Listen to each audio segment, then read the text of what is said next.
திருவளர்புலர் காலை நண்பர்களுக்கு அற்புதங்கள் விளைவிக்கும் அதிகாலை வணக்கம். இன்று 3ஆம் நாள் பயிற்சிகளுக்கு உங்களை அன்புடன் வரவேற்கிறோம். நான் சோமசுந்தரம். நமது பிரார்த்தனைகளுக்கு உங்களை தயார் செய்து கொள்ளுங்கள். தளர்வாக முதுகை நேராக வைத்து அமர்ந்து கொள்ளுங்கள். இடது கையில் மாயாஜால கல்லும் குபேர முத்திரையும் இருக்கட்டும். வலது கை உங்களது இடது மார்பின் மீது இருக்கட்டும். உங்கள் முன்னால் ஒரு டம்ளரில் நீர் இருக்கட்டும். கண்களை மூடி அமர்ந்து கொள்ளுங்கள். நமது பிரார்த்தனைகளான மௌனம், சங்கல்பம், பணத்திற்கான ஹூபோனோபோனோ, உங்களுக்கான தனிப்பட்ட ஹூபோனோபோனோ, நீருக்கு நன்றி, அனைத்தும் வரிசையாக வரும். இப்பொழுது பிரார்த்தனைகளுக்குள் செல்லலாம்.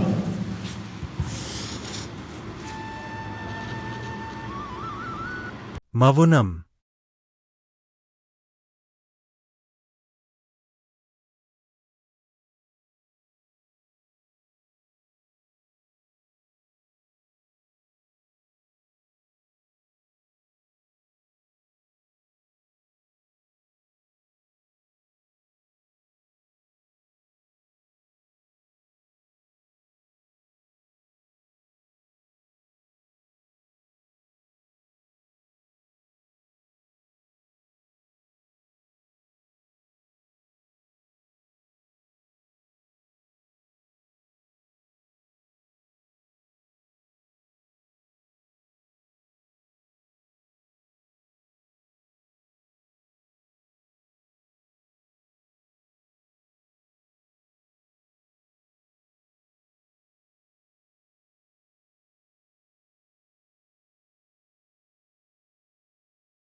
சங்கல்பம்.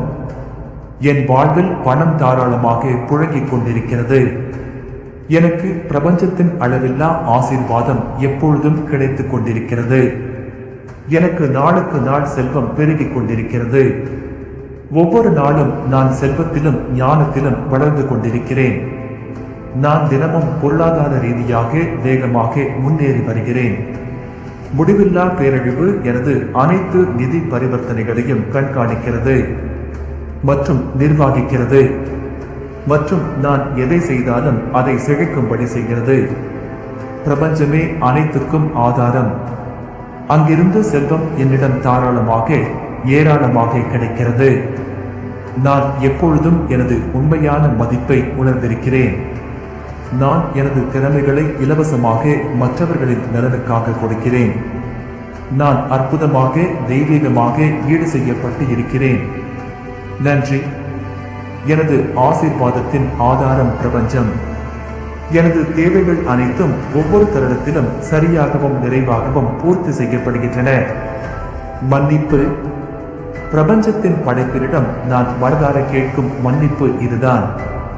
நானோ எனது குடும்பமோ எனது உறவினர்களோ முன்னோர்களோ தங்களையோ தங்கள் குடும்பத்தினரையோ உறவினர்களையோ முன்னோர்களையோ எண்ணங்களாலோ அல்லது வார்த்தைகளாலோ அல்லது செயல்களாலோ எப்பொழுதாவது காயப்படுத்தி இருந்தால் அதற்காக நான் மனதார மன்னிப்பு கேட்கிறேன். இந்த மன்னிப்பு என்ற தீயில் இதுநாள் வரை தடையாக இருந்த எதிர்மறை அதிர்வுகள் சுத்திகரிக்கப்படட்டும். எதிர்மறை ஆற்றல்கள் தேவையற்ற தடைகள் எரிக்கப்பட்டும். சுத்திகரிக்கப்பட்ட நேர்மறை அதிர்வுகளை நான் இப்பொழுது நன்றாக உணர்கிறேன். நன்றி. சங்கல்பம். என் வாழ்வில் பணம் தாராளமாக புழங்கிக் கொண்டிருக்கிறது. எனக்கு பிரபஞ்சத்தின் அளவில்லா ஆசீர்வாதம் எப்பொழுதும் கிடைத்துக் கொண்டிருக்கிறது. எனக்கு நாளுக்கு நாள் செல்வம் பெருகிக் கொண்டிருக்கிறது. ஒவ்வொரு நாளும் நான் செல்வத்திலும் ஞானத்திலும் வளர்ந்து கொண்டிருக்கிறேன். நான் தினமும் பொருளாதார ரீதியாக வேகமாக முன்னேறி வருகிறேன். முடிவில்லா பேரழிவு எனது அனைத்து நிதி பரிவர்த்தனைகளையும் கண்காணிக்கிறது மற்றும் நிர்வகிக்கிறது. மற்றும் நான் எதை செய்தாலும் அதை செழிக்கும்படி செய்கிறது. பிரபஞ்சமே அனைத்துக்கும் ஆதாரம். அங்கிருந்து செல்வம் என்னிடம் தாராளமாக ஏராளமாக கிடைக்கிறது. நான் எப்பொழுதும் எனது உண்மையான மதிப்பை உணர்ந்திருக்கிறேன். நான் எனது திறமைகளை இலவசமாக மற்றவர்களின் நலனுக்காக கொடுக்கிறேன்.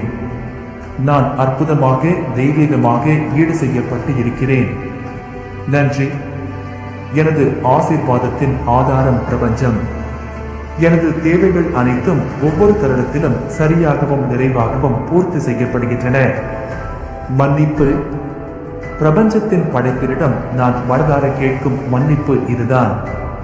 நானோ எனது குடும்பமோ எனது உறவினர்களோ முன்னோர்களோ தங்களையோ தங்கள் குடும்பத்தினரையோ உறவினர்களையோ முன்னோர்களையோ எண்ணங்களாலோ அல்லது வார்த்தைகளாலோ அல்லது செயல்களாலோ எப்பொழுதாவது காயப்படுத்தி இருந்தால் அதற்காக நான் மனதார மன்னிப்பு கேட்கிறேன்.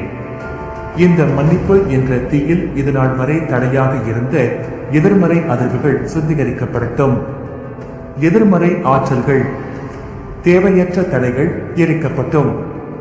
சுத்திகரிக்கப்பட்ட நேர்மறை அதிர்வுகளை நான் இப்பொழுது நன்றாக உணர்கிறேன்.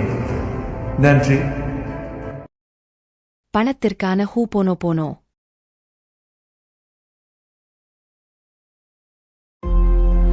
My dear money, I am sorry. Please forgive me. Thank you. I love you. I forgives myself. My dear money, I am sorry. Please forgive me. Thank you. I love you. I forgives myself. My dear money, I am sorry. Please forgive me. Thank you. I love you. I forgives myself. My dear money, I am sorry. Please forgive me. Thank you. I love you. I forgives myself. My dear money, I am sorry. Please forgive me. Thank you. I love you. I forgives myself. My dear money, I am sorry. Please forgive me. Thank you. I love you. I forgives myself. My dear money, I am sorry. Please forgive me. Thank you. I love you. I forgives myself. My dear money, I am sorry. Please forgive me. Thank you. I love you. I forgives myself. My dear money, I am sorry. Please forgive me. Thank you. I love you.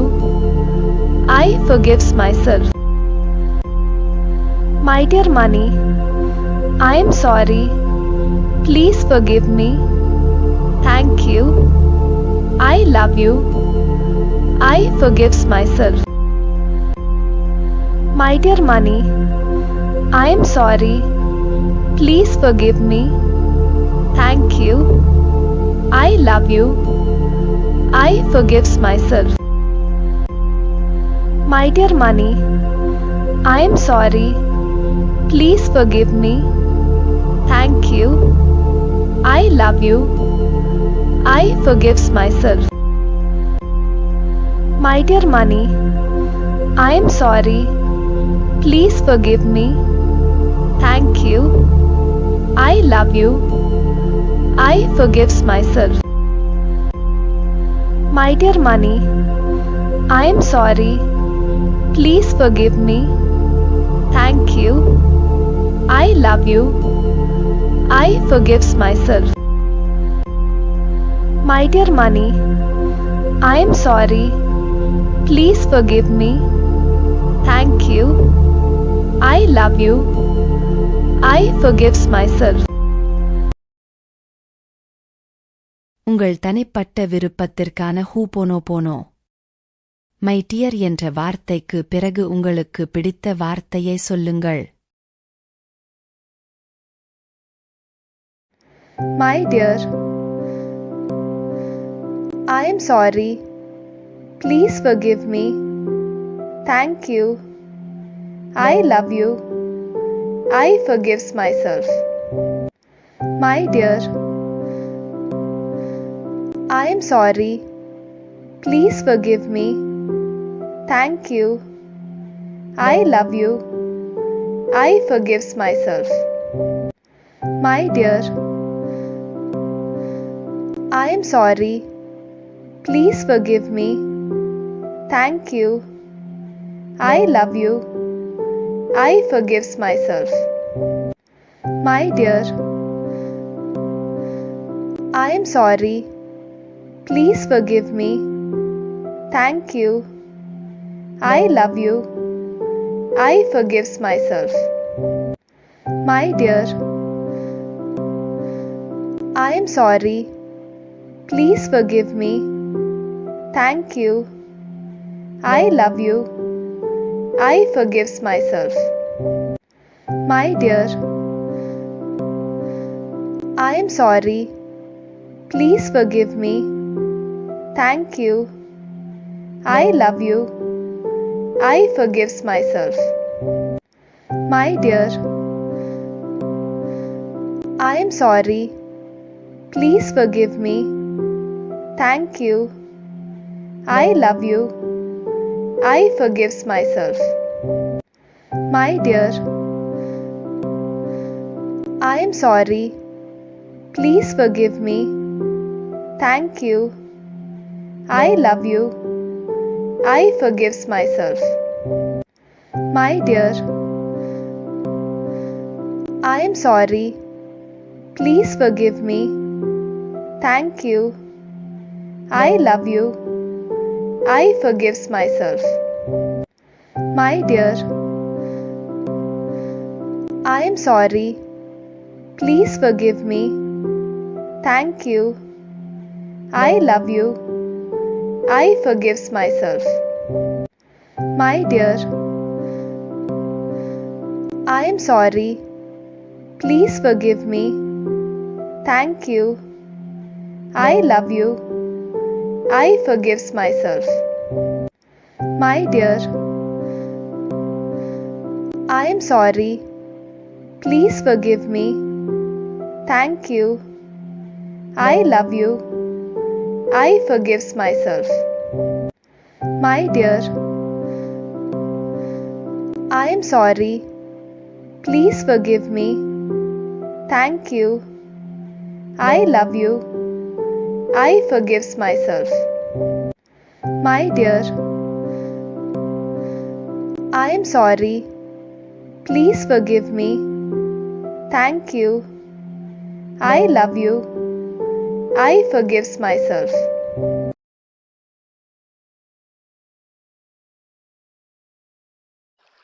நீருக்கு நன்றி.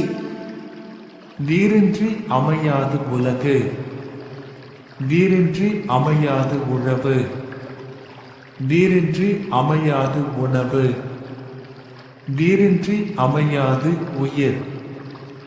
நீருக்கு நன்றி. நான் பிறப்பதற்கு முன்பும் பிறந்த பிறகும் எப்பொழுதும் என்னுடன் பயணிக்கும் நீருக்கு நன்றி. உண்பதற்கு நல்ல உணவுகளை உண்டாக்கி கொடுப்பதும் தானும் உணவாக இருப்பதுமான நீருக்கு நன்றி. தினமும் எனது உடல் தூய்மைக்கு மட்டுமல்லாமல் உள்ள தூய்மைக்கும் காரணமான நீருக்கு நன்றி. உமிழ்நீரில் ஆரம்பித்து உடலில் உருவாகும் அத்தனை சுரப்பிகளும் சரியான விகிதத்தில் சுரந்து சீரான உடல் இயக்கத்துக்கு காரணமான நீருக்கு நன்றி. எல்லா உயிர் அணுக்களுக்கு உள்ளேயும் வெளியேயும் நீக்கமர நிறைந்திருக்கும் நீருக்கு நன்றி. எனது உடலில் இரத்தம், உயிர் அணுக்கள் இயக்கம், செரிமானம், பாதுகாப்பு, கழிவுகள் ஏற்றம் என அத்தனைக்கும் ஆதாரமாக இருந்து ஆரோக்கியத்திற்கு அடிப்படையான நீருக்கு நன்றி. உண்ணும் உணவு உள்ளே செல்வதற்கும் சத்தாக மாறி உறிஞ்சப்படுவதற்கும் மூல காரணமான நீருக்கு நன்றி. நான் சுறுசுறுப்பாகவும் மகிழ்ச்சியாகவும் இருப்பதற்கு உதவும் நீருக்கு நன்றி. நான் வாழும் உலகில் உள்ள அத்தனை சிருஷ்டிக்கும் அடிநாதமாக விளங்கும் நீருக்கு நன்றி. உடல் வெப்பநிலையை சீராக வைப்பதற்கும் முக்கிய உறுப்புகளை பாதுகாப்பாக வைப்பதற்கும் உதவும் நீருக்கு நன்றி. எனக்கு பயன்படும் மற்ற உயிரினங்கள், தாவரங்கள் என அனைத்திற்கும் ஆதாரமாக விளங்கும் நீருக்கு நன்றி. எனது எண்ணங்களை பிரபஞ்சத்திற்கு எடுத்துச் சென்று வேண்டியவற்றை கொடுக்க வைக்கும் நீருக்கு நன்றி. நான் என்னை முழுமையாக நம்புகிறேன். நான் எனது கனவுகளை முழுமையாக நம்புகிறேன். எதையும் சாதிக்க முடியும் என்று எப்பொழுதும் நம்புகிறேன். எனது உடல் உறுதிக்கு மட்டுமல்லாமல் உள்ள உறுதிக்கும் காரணமான நீருக்கு நன்றி. எப்பொழுதும் நேர்மறையான எண்ணங்கள், நேர்மறையான உணர்வுகள், நேர்மறையான செயல்கள், நேர்மறையான விளைவுகள் மட்டுமே கவர்ந்திழுக்கும் நீருக்கு நன்றி. பணம் உட்பட அனைத்து செல்வங்களும் என்னை நோக்கி அபரிதமாக வந்து கொண்டிருக்க காரணமான நீருக்கு நன்றி. நீர் இல்லாமல் நான் இல்லை. நீர் இல்லாமல் எதுவும் இல்லை. நீருக்கு நன்றி. நீருக்கு நன்றி. நீருக்கு நன்றி. வணக்கம் நண்பர்களே. திரு வேணுகோபால் ஐயா அவர்களின் தொடக்க உரையுடன் இன்றைய பாடங்களை நாம் தொடங்கலாம். அன்பின் நண்பர்களுக்கு அற்புதங்கள் விளைவிக்கும் அதிகாலை வணக்கம். மனத்திற்கண் மாசிலன் ஆதல் அனைத்தரன் ஆகுல நீரப்பிற. மாசு. மாசு என்றால் அழுக்கு, குற்றம் என்று பொருள்படும். மனத்திற்கண் மாசிலன் ஆதல் அனைத்தரன் ஆகுல நீரப்பிற. மற்ற எல்லா அறங்களையும் விட சிறப்பானது என்று கூறுகிறார். மனதின் மாசுக்கள் எவை? நம் வாழ்க்கைக்கு முன்னேறுவதற்கு எவையெல்லாம் உதவியாக இருக்கின்றனவோ அவையெல்லாம் நேர்மறையான விஷயங்கள், நேர்மறை சிந்தனை. எதிர்மறையான விஷயங்கள் அழுக்காறு, அவா, வெகுளி, இன்னா சொல் இவை நான்கும் இழுக்காய் இரண்டது அறம் என்று இன்னொரு இடத்தில் கூறுகிறார். பொறாமை, கோபம், கடும் சொற்களை பயன்படுத்துதல், எதிர்மறையான சொற்களை பயன்படுத்துதல் போன்றவற்றை மனத்தின் மாசு என்று கூறுகிறார். இதை தவிர பயம், கவலை போன்ற விஷயங்களும் மனதின் மாசாகவே பார்க்கப்படுகிறது. இவற்றிலிருந்து ஏன் நாம் விடுபட்டு இருக்க வேண்டும் என்றால், முதல் விஷயமாக வருவது ஈர்ப்பு விதியின் முதல் பகுதியே ஒத்தது ஒத்ததை ஈர்க்கும். லைக் அட்ராக்ட்ஸ் லைக் என்று சொல்வார். பயம், கவலை, துக்கம் போன்ற, பொறாமை போன்ற எதிர்மறை உணர்ச்சிகள் நம்மிடம் இருக்கும் பொழுது அது நம்மை நோக்கி எதிர்மறையான விஷயங்களையே ஈர்த்து கொண்டு வரும்.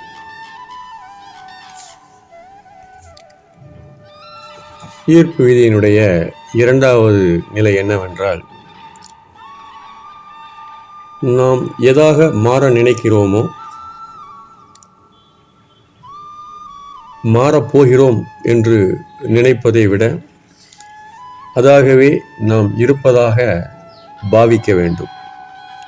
யத் பாவம் தத் பவதி என்று சொல்வார்கள். எதாக பாவிக்கிறாயோ அதாக மாறுகிறாய் என்பதுவே. நான் செல்வந்தன் ஆக போகிறேன் என்று நினைப்பதை விட நான் செல்வந்தனாக இருக்கிறேன் என்று உணர்வதே சிறப்பான வழி.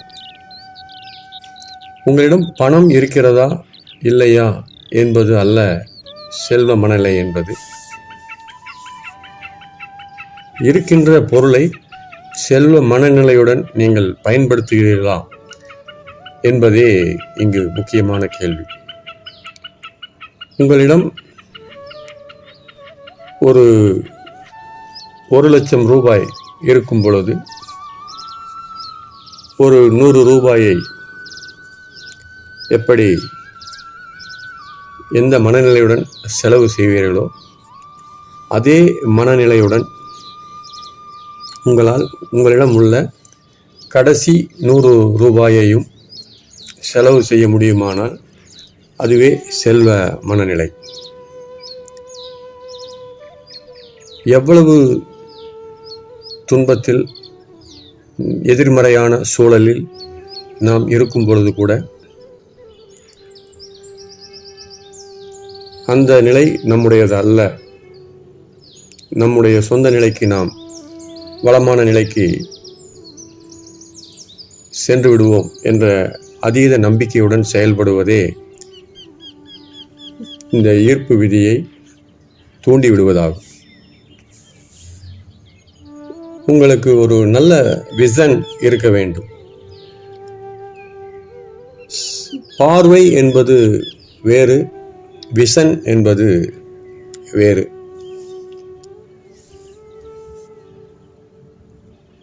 நமக்கென்று ஒரு விருப்பம் இருக்க வேண்டும். அதை அடைந்து விடுவோம் என்ற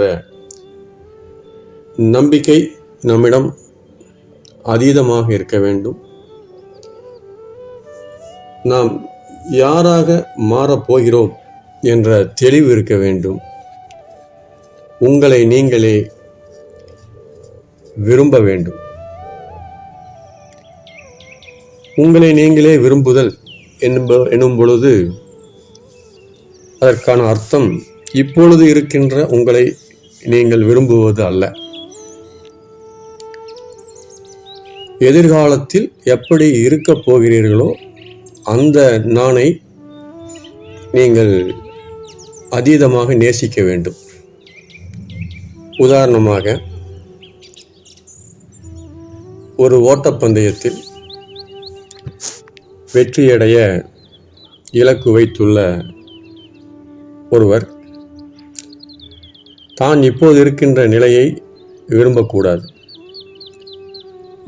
ஒரு நல்ல அத்லெட் எப்படி இருப்பாரோ, அவர் எப்படி நடந்து கொள்வாரோ, அவருடைய குணநலன்கள், அவருடைய பயிற்சி முறைகள், உணவு முறைகள் போன்றவற்றை அறிந்து கொண்டு அதை கடைபிடிக்கின்ற ஒரு உங்களை, எதிர்காலத்தில் இருக்கின்ற உங்களை நீங்கள் விரும்ப ஆரம்பிக்க வேண்டும். மைக்கேல் பெல்ப்ஸ் என்ற ஒரு ஒலிம்பிக் வீரரை பற்றி உங்கள் அனைவருக்கும் கட்டாயம் தெரிந்திருக்கும். 22 முறை ஒலிம்பிக் மெடல் வாங்கியிருக்கிறார்.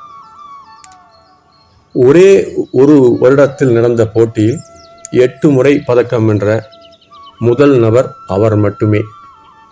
ஒலிம்பிக் பதக்கத்தை 8 பதக்கங்களை ஒரே முறையில் ஒரே வருடத்தில் அடைந்தவர். அவர் இந்த நிலையை அடைவதற்கு ஒவ்வொரு நாளும் காட்சிப்படுத்துதலை, விஷுவலைசேஷன் மெத்தட் என்று சொல்வார்கள், அதை முறையாக செய்து வந்திருக்கிறார். ஒவ்வொரு முறை அவர் பயிற்சியில் ஈடுபடுவதற்கு முன்னர் ஒவ்வொரு பயிற்சியையுமே அவர் ஒலிம்பிக் போட்டியாகவே கற்பனை செய்திருக்கிறார். போட்டியில் கலந்து கொள்வதாகவும், கலந்து கொண்டு வெற்றியடைந்து பரிசினை வெல்வதை திரும்ப திரும்ப அவர் மனதில் ஓட்டிக்கொண்டே இருந்திருக்கிறார். இது ஒரு சாதாரண விஷயம் அல்ல. அவர் தன்னை ஒரு ஒலிம்பிக் வீரனாகவே எப்பொழுதும் பாவித்து வந்திருக்கிறார்.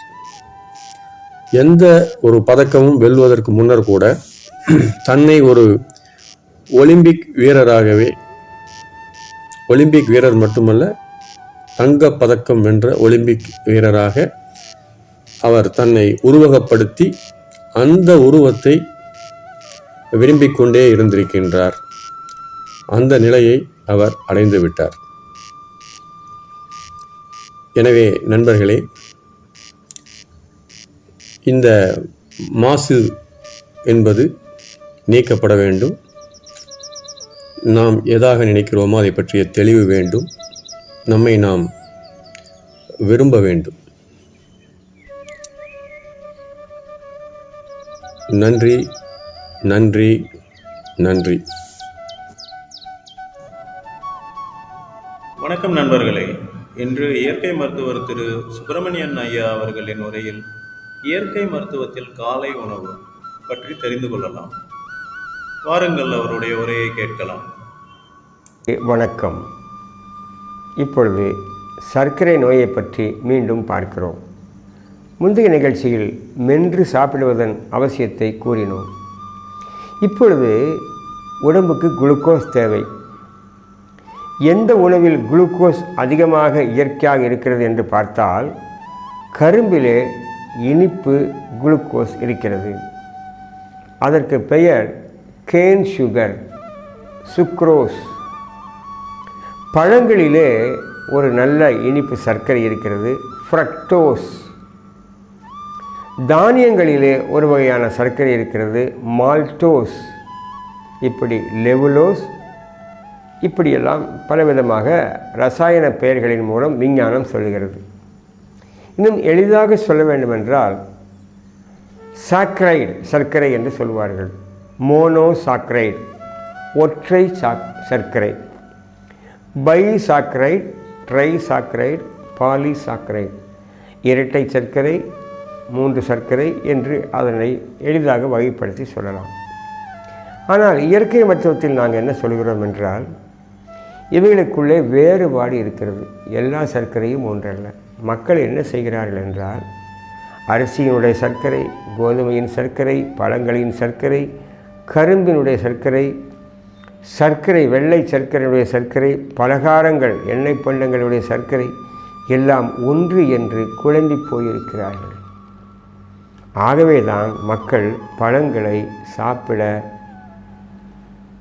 பயப்படுகிறார்கள். எல்லோருக்கும் பழங்களின் மேலே விருப்பம் இருக்கிறது, ஆசை இருக்கிறது, அது உடம்புக்கு ஒத்துக்கொள்ளும். இன்றிலிருந்து சர்க்கரை நோயால் புரிந்து கொள்ள வேண்டியது மாவு பொருளின் சர்க்கரைக்குத்தான் அதிகமான செரிமான சக்தி தேவைப்படுகிறது. அதிகமான அந்த வாய் நீர் என்று சொல்லக்கூடிய உமிழ்நீரும், அதிக அமிலங்களும், அதிக இன்சுலினும் தேவைப்படுகிறது. இன்றைய மாவு பொருட்கள் எளிமையாக இல்லை. 100 ஆண்டுகளுக்கு முன்பு, 70-80 ஆண்டுகளுக்கு முன்பு தமிழர்களும் சரி, இந்தியர்கள் யாராயும் சரி, உலகம் முழுவதும் எந்த நாட்டிலும் மக்கள் ஒற்றை உணவு தான் சாப்பிட்டார்கள். ஒரு கஞ்சி அல்லது கூழ், ஒரு சோறு, ஒரு சப்பாத்தி, இப்படித்தான் சாப்பிட்டிருக்கார்கள். அப்பொழுது இட்லி தோசை இல்லை. மின்சாரம் வந்து, கருவிகள் வந்து, பண வசதியும் நாகரிகமும் போக்குவரத்து சாதனங்களும் பெருகி விளம்பரங்களும் வியாபாரங்களும் வந்த பின்புதான் இவ்வளவு உணவு வகைகள் இருக்கின்றன. மனிதன் ஆண்டாண்டு காலமாக ஒரு வேளைக்கு ஒற்றை உணவு தான் சாப்பிட்டால் அது எளிமையாக இருந்தது. திருவள்ளுவர் கூழ் பற்றி சொல்லுகிறார். குழந்தைக்கு கூழ் ஊட்டுகிறார்கள். அது பாத்திரத்திலே கையை விட்டு அது கலக்கி எடுத்து வாயிலே முகத்திலே அப்பிக்கொண்டு சாப்பிடுகிறது. அதைத்தான் சிறு கை அளாவிய கூழ் என்று வள்ளுவர் சொல்லுகிறார். கூழ் என்பது எளிமையான உணவு, ஒற்றை உணவு. அது ராகி கூழாக இருக்கலாம், சோளக்கஞ்சியாக கூழாக இருக்கலாம், கம்பாக இருக்கலாம். அரிசியில் செய்வதை நாம் யாரும் கூழ் என்று சொல்வதில்லை, கஞ்சி என்று சொல்லலாம். ஆங்கிலத்திலே பொரிட்ஜ் என்று அதை தெளிவாக ஸ்டைலாக பெருமையாக சொல்லுவார்கள். அந்த உணவிலே நீர் இருந்தது, கஞ்சியில் நீர் இருந்தது. இப்போது இருக்கின்ற உணவுகளிலே நீர் இல்லை, நீர் அழிந்து விட்டது. ஆகவே நீர் அழிந்துவிட்ட உணவுகளை சாப்பிட்டால் நீரழிவு என்கின்ற நோய் வரும். அதன் பின்பு நீங்கள் அழிந்து போய்விடுவீர்கள் என்பது இன்றைய நிதர்சன உண்மையாக இருக்கிறது. ஆகவே உணவு என்றால், மண்ணில் விளைந்த உணவு என்றால் அதில் நீர் இருக்க வேண்டும். இயற்கை தரும்போது எல்லா உணவிலும் நீர் சத்து, நார் சத்து இருக்கிறது. ராகி கதிர், அதனை கொய்து பச்சையாக உண்டார்கள். முருகனுடைய வரலாறு எடுத்துக்கொள்ளுங்கள். திணை புனம், திணை காத்தல், திணை மாவு. அப்படியே திணையை கதிரை கொய்து கைகளில் தேய்த்து அந்த தவிடுகள் கொஞ்சம் இருக்கும், அதோடு மென்று தின்பது. மக்காச்சோள கதிரை பச்சையாக மென்று தின்பது. இப்படியெல்லாம் இன்றும் வழக்கத்தில் கொஞ்சம் இருக்கிறது. ஆகவே அந்த பச்சையான பசுமையான தானியத்தில் நீர் இருந்தது. அதை மென்று உண்பார்கள். அதில் வேறு எதுவும் கலக்க மாட்டார்கள். ஒற்றை தானியம். நீர் இருக்க வேண்டும். நீரை பெருக்கித்தான் சாப்பிட்டார்கள். எதுவானாலும் நீர் கலந்து சாப்பிடுவார்கள். அதற்கு பெயர் நீராகாரம். முன்னோர்கள் காலை உணவு சாப்பிட்டார்கள். அதில் நீர் அதிகம் இருந்தது. கிராமங்களில் செல்வந்தரும் சரி, ஏழையும் சரி, உழைப்பாளி, முதலாளி, தொழிலாளி யாராக இருந்தாலும் காலை உணவு அந்த நீராகாரம் என்று சொல்லக்கூடிய ஒரு பழைய சோறு அல்லது புதுச்சோறு. கிராமங்களில் காலையிலேயே சமையல் ஆரம்பித்து விடுவார்கள். எல்லார் வீட்டிலும் பழைய சோறு இருக்காது. ஏனென்றால் இரவில் சமைத்தது இரவில் எல்லோருக்கும் பங்கு உண்டாகி முடித்து விட்டார்கள். ஏனென்றால் அங்கே இல்லை ஏழ்மை, வறுமை, பற்றாக்குறை. இரவுணவு முடிந்து விட்டது. காலையில் புதிதாக சமைப்பார்கள். அப்படி சமைத்த அந்த களி, சோளச்சோறு முதலியவை கூட தண்ணீர் கலந்துதான் உண்பார்கள். தண்ணீர் அதிகம் கலந்து கொள்வார்கள். ஆனால் இப்பொழுது பாருங்கள், எந்த உணவிலும் நீர்த்தன்மை இல்லை. இட்டலியில் தண்ணீர் இல்லை, வறண்டு போய் கிடக்கிறது. தோசை, ரோஸ்ட் போன்றவற்றில் அறவே இல்லை. ரொட்டியிலும் தண்ணி இல்லை. பிரெட் ஸ்லைசஸ் அதையும் டோஸ்ட் பண்ணி கொள்கிறார்கள். சப்பாத்தியில் எண்ணெய் இருக்கிறது, தண்ணீர் இல்லை. எண்ணெயில் தண்ணீர் ஒட்டாது. பூரியில் தண்ணீர் இல்லவே இல்லை. பொங்கல், வடை இதுதான் இன்றைய தமிழின் உணவாக இருக்கிறது. இட்லி சிறப்பானது என்று உலகமெல்லாம் சொல்லிக் கொண்டிருக்கிறார்கள். ஆனால் அதை தின்றால் தண்ணீர் தாகம் வருகிறது. ஆகவே இட்லி சர்க்கரை நோயாளிகளுக்கு நோயை அதிகப்படுத்தும் என்பது என்னுடைய தெளிவான ஆராய்ச்சி முடிவுகள். இட்லி சிறந்த உணவு அல்ல என்பது வேறொரு நிகழ்ச்சியில் விளக்கி விஞ்ஞானபூர்வமாக விளக்கி சொல்வோம். ஆகவே உங்களுடைய காலை உணவில் நீர் அதிகமாக இருக்க வேண்டும். நீங்கள் இட்லியை தண்ணீரில் கரைத்து கூட குடித்து கொள்ளலாம். சாப்பாட்டில் தண்ணீரை கலந்து குடிக்கலாம். ஆனால் அதில் கலந்த நீரானது விரைவில் வெளியேறி பிரிந்துவிடும். இயற்கையான உணவுகளில் தண்ணீரானது, நீரானது உள்ளே இணைந்து பிணைந்து பிரிக்க முடியாதவரை இருக்கிறது. ஆங்கிலத்தில் சொன்னால் லாக்டு, இன்டர்லாக்டு. இப்பொழுது வெள்ளரிக்காயிலிருந்து நீங்கள் தண்ணீரை பிரிக்க முடியுமா? அதை காய வைத்து அதனை உலர வைத்து ஒரு சிப்ஸ் போல பண்ண முடியுமா? ஆனால் ஒரு தோசையை நீங்கள் 10 நிமிடம் ஒரு டேபிள் மேல் வைத்தால் அது அப்படியே காய்ந்து வறண்டு ரொட்டி மாதிரி ஆகிவிடும். இட்லியும் வறண்டு போய்விடும். ஆகவே இந்த ஈரப்பதத்தன்மை என்பது உள்ளுக்குள்ளே இருக்க வேண்டுமே தவிர வெளியே கலப்பது நிற்காது. நீங்கள் பிடி சோற்றை படி தண்ணீரில் கரைத்து குடித்தாலும் அந்த தண்ணீரானது சிறுநீர் வழியாக சில மணி நேரங்களில் வெளியேறிவிடும். உள்ளே இருக்குது பசை மாவு மட்டும்தான். அந்த பசை மாவு வறட்சியாகத்தான் இருக்கும். இப்பொழுது நீங்கள் கேரட் அல்லது கொய்யாப்பழம், பப்பாளி பழம் சாப்பிடுகிறீர்கள் வைத்துக்கொள்வோம். அதில் இருக்கிற தண்ணியை பிரித்து எடுக்க முடியுமா? எப்படி வெளியிலே அதனுடைய தண்ணீரை பிரித்து எடுக்க முடியாதோ அதுபோல் வயிற்றுக்குள்ளே குடலுக்குள்ளே போனாலும் அதனுடைய ஈரப்பதம் இருந்து கொண்டே இருக்கும். ஈரம் பதம் இருக்கிறதா என்று சில பேர் கேட்பார்கள். உணவில் ஈரமும் பதமும் இருக்க வேண்டும்.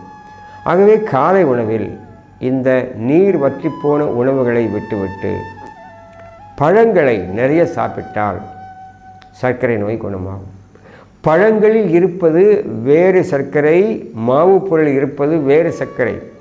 இந்த ஃப்ரக்டோஸ் என்பதில் உள்ளே என்சைம்களும் செரிமான நொதிகளும் இன்சுலின் பொருள்களும் இன்சுலினுக்கான மூலப்பொருள்களும் பழத்துக்குள்ளே அடங்கி இருக்கின்றன. இந்த பழம் வயிற்றுக்குள்ளே போகும் பொழுது உங்களுடைய இன்சுலின் கொஞ்சம் இருந்தால் போதும் அல்லது இல்லாமலும் உடம்பு சமாளித்து கொள்ளும். நெல்லிக்காய், ஆரஞ்சு, திராட்சை, பப்பாளி போன்ற சாறுள்ள பழங்களில், மாதுளை போன்ற துவர்ப்பு சுவையுள்ள பழங்களில் இன்சுலின் கொஞ்சம் இருக்கிறது. இன்சுலினுக்கான மூலப்பொருள் அதில் அதிகம் இருக்கிறது. நம்முடைய காலை உணவுகளான இட்லி, தோசை போன்றவற்றில் கொஞ்சம் கூட உயிர்த்தன்மை இல்லை. இன்சுலின் இல்லவே இல்லை. இன்சுலினுக்கான மூலப்பொருளும் இல்லை. வெறும் வறட்சி தான் இருக்கிறது. நீர் அழிந்து போய்விட்டது. ஆகவே பழங்களினுடைய சர்க்கரை உயர்ந்தது. அதற்கு இன்சுலின் தேவையில்லை. அது இன்சுலினை உற்பத்தி செய்யும் என்பதை தெளிவாக புரிந்து கொண்டால் பழம் சாப்பிட பயம், அச்சம் வராது. நீங்கள் அஞ்ச வேண்டியது மாவு பொருள்களுக்குத்தான். மாவு பொருள் என்றால் ஸ்டார்ச். அது 100 வகை உணவுகளாக இந்த காலத்தில் கிடைக்கிறது.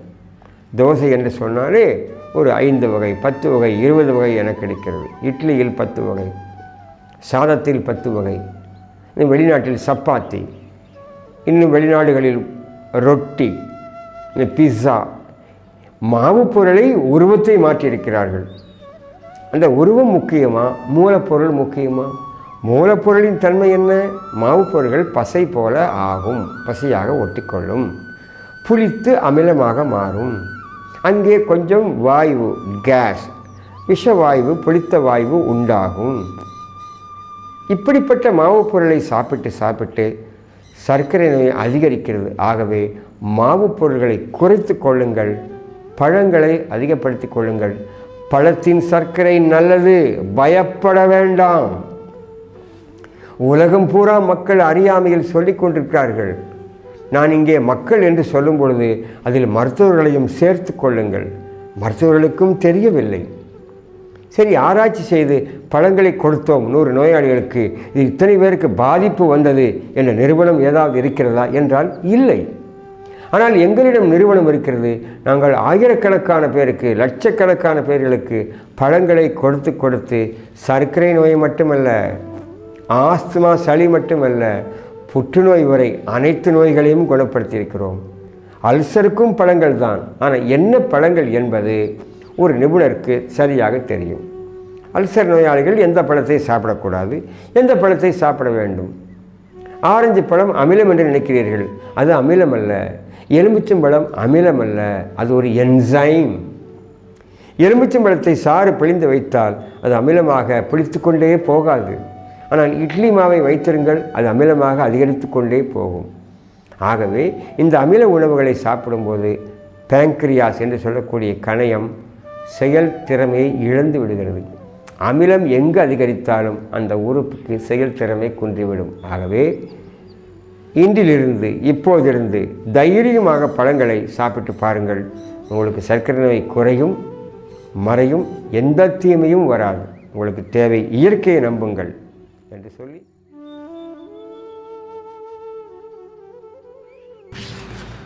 வணக்கம் நண்பர்களே.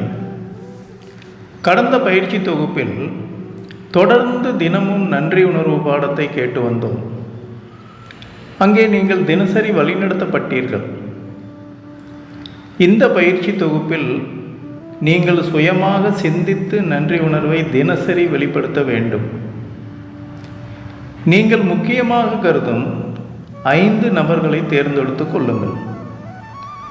இந்த 5 நபர்களுக்கு தினசரி இந்த பயிற்சி தொகுப்பு முடியும் வரை ஏதாவது ஒரு காரணத்துக்காக நீங்கள் நன்றி உணர்வை தெரிவிக்க வேண்டும். மேற்கொண்டு 5 நபர்களுக்கோ அல்லது பொருட்களுக்கோ அல்லது சம்பவங்களுக்கோ நீங்கள் உங்கள் விருப்பப்படி நன்றி உணர்வை தெரிவிக்கலாம். இந்த 10 பேருக்கு நன்றி உணர்வை தெரிவிப்பது இந்த பயிற்சிகளின் கட்டாயமாகும். இதற்காக உங்களுக்கு 10 நிமிடங்கள் வழங்கப்படுகிறது. நீங்கள் நன்றி உணர்வை உங்கள் குறிப்பேட்டில் எழுதிய பிறகு அடுத்த பாடத்தை தொடரலாம். நன்றி. இப்பொழுது பாடங்களை எழுதத் தொடங்குங்கள்.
வணக்கம் நண்பர்களே.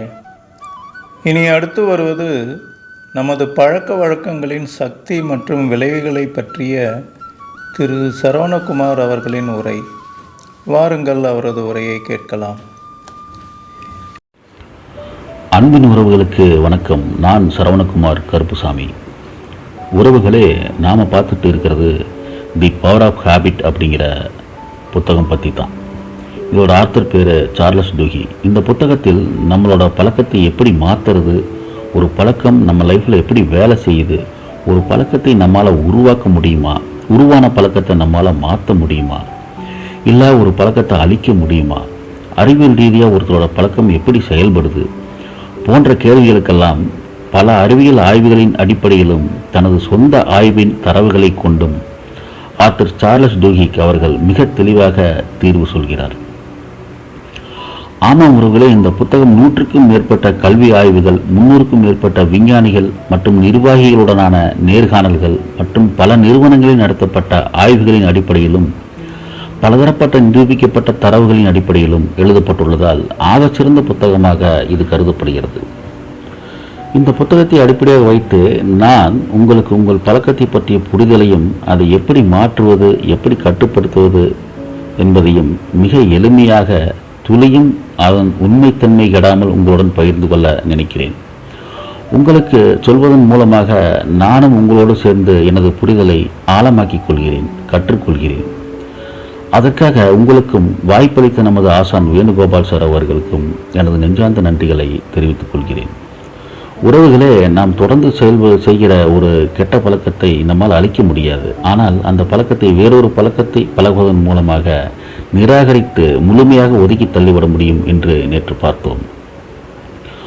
உறவுகளே, நம்மை போல பழக்கத்தை மாற்ற நினைத்த பலர், ஏன் நாமே கூட பலமுறை தோல்வி அடைந்திருப்போம். ஏனெனில் ஒரு பழக்கத்தை மாற்றுவது என்பது மனபலத்தால் மட்டுமே முடியும் என்று நான் நம்பிக்கொண்டு இருந்ததால் தான். இது எனக்கு மிகவும் பிடித்த வரிகள் உறவுகளே. ஒரு பழக்கத்தை மாற்றுவது என்பது மனபலத்தால் மட்டுமே முடியும் என்று நாம் நம்பிக்கொண்டு இருந்ததால் தான் நம்முடைய பழக்க வழக்கங்களை மாற்ற முடியவில்லை. பழக்கத்தின் தன்மையை பற்றி அறிந்து கொள்ளாமல் அதை நிறுத்துவதோ அல்லது மாற்றுவதோ சாத்தியமே இல்லை என்கிறார் சார்லஸ் டூஹி. இந்த புத்தகம் நமது பழக்க வழக்கங்களை பற்றி எப்படி புரிந்து கொள்வது மற்றும் மாற்றுவது என்பதை பற்றி நமக்கு ஆதாரங்களோடு பட்டியலிட்டு புரிய வைக்கிறது. நேற்று நாம் லீசா என்கிற பெண்மணி என்பது வாழ்வியலை பார்த்தோம். அதில் அவர் தனது புகைப்பழக்கத்தை மாற்ற கவனம் செலுத்திய போது மற்ற நடைமுறைகளை மாற்ற தானே கற்றுக்கொண்டார். லீசாவின் மூளையை ஆராய்ச்சியாளர்கள் ஆய்வு செய்த போது அவர்கள் குறிப்பிடத்தக்க மாற்றங்களை அதில் கண்டுபிடித்தனர். லீசாவின் மூளை நரம்பியல் மண்டல தொகுப்பில் அவரது பழைய கெட்ட பழக்க வழக்கங்கள் புதிய நல்ல பழக்கங்களால் மூடப்பட்டு ஒதுக்கி தள்ளப்பட்டு இருந்தது. அதாவது லீசாவின் பழக்கங்கள் மாறிய போது அவரது மூளையும் மாறியிருந்தது கண்டுபிடிக்கப்பட்டது. இந்த செயல்முறையை தனிநபர் மட்டுமல்ல, ஒரு பெரிய நிறுவனத்தாலும் நடைமுறைப்படுத்தி வெற்றி காண முடியும் என்கிறார் சார்லஸ் டூஹி. உறவுகளே, பழக்கம் என்றால் என்ன, அது எப்படி நம்மில் வேலை செய்கிறது என்பதை பார்ப்போம். ஒரு செயலை பற்றி அதிகமாக யோசிக்காமல் நாம் செய்கிறது தான் பழக்கம்னு சொல்கிறோம்.